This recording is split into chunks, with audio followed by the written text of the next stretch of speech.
If American presidents are to be judged on justice, President Jimmy Carter will shine like none before him or after. He cared more for principles than politics. Carter was a man of principles before he became president, during his presidency, and after he left the office. Here he is as governor of Georgia.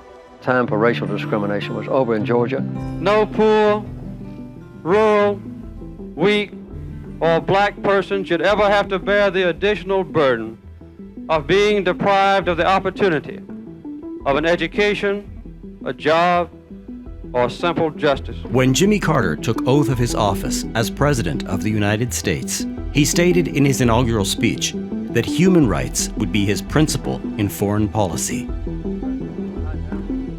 Human rights would be a foundation stone of our entire foreign policy. Than to help shape a just and peaceful world that is truly humane.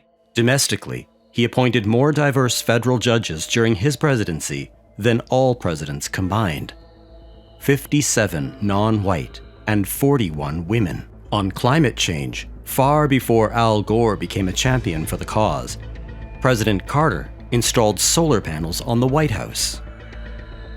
And President Carter became the only president in American history to successfully persuade Israel, who returned occupied territory to Egypt through the Camp David Accord. Regarding the 2004 invasion of Iraq, Carter told the independent newspaper in the UK, "There was no reason for us to become involved in Iraq recently.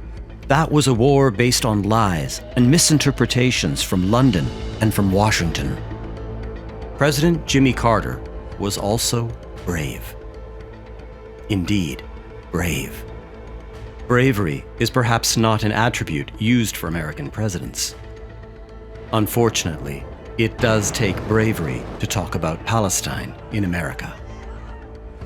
He called his peacemaking work, quote, "waging peace."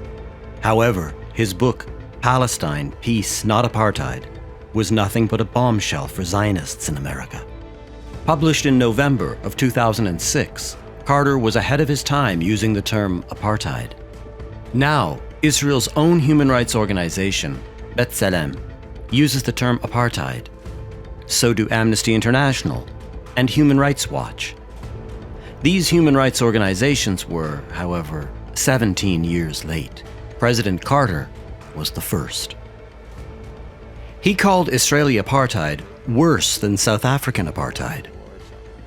When Israel does occupy this territory deep within the West Bank and connects the 200 or so settlements with each other with a road, and then prohibits the Palestinians from using that road, or in many cases, even crossing the road, this perpetrates even worse instances of apartness or apartheid than we witnessed even in South Africa.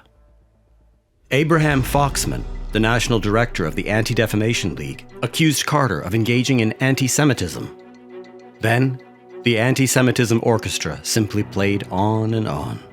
14 members of the Carter Center's Board of Counselors resigned.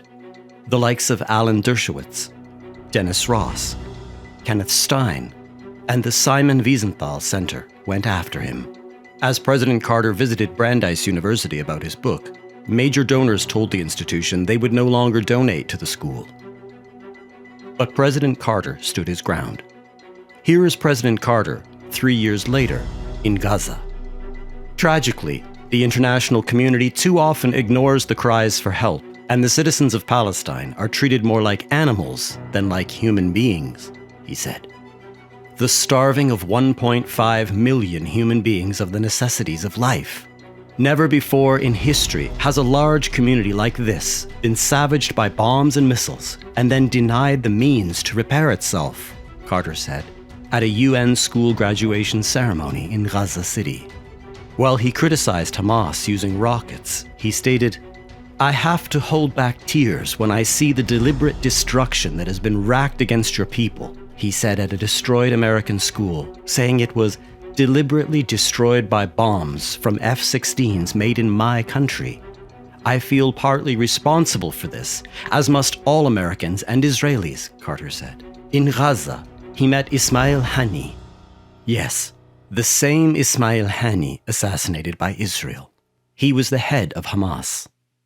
President Carter asked America and Israel to talk to Hamas and stated Hamas is ready to recognize Israel. He never gave up hope for peace. In 2015, when the now late president said, But I think the American superpower goal should be to be the champion of peace. We are the most warlike country on earth. Carter also pointed out that the U.S. had been at peace for only 16 of its then 242 years as a nation. 4 of those years were on his watch. Carter was a truth-telling Christian teacher of a Sunday school. America needs more Christians like him. He was also the only American president to address a Muslim convention. It was President Jimmy Carter who took Imam Abdul Malik Mujahid's hand in his own hand while introducing him to his family and asked him to organize American Muslims against President Bush. He was a president not bought or paid for by anyone. He didn't just talk the talk, he walked the walk. Israeli occupation still exists. Apartheid exists. And genocide is happening daily right in front of our eyes. But President Carter did his best to tell Zionists and America that it is in their best interest to let Palestinians have equal rights and freedom.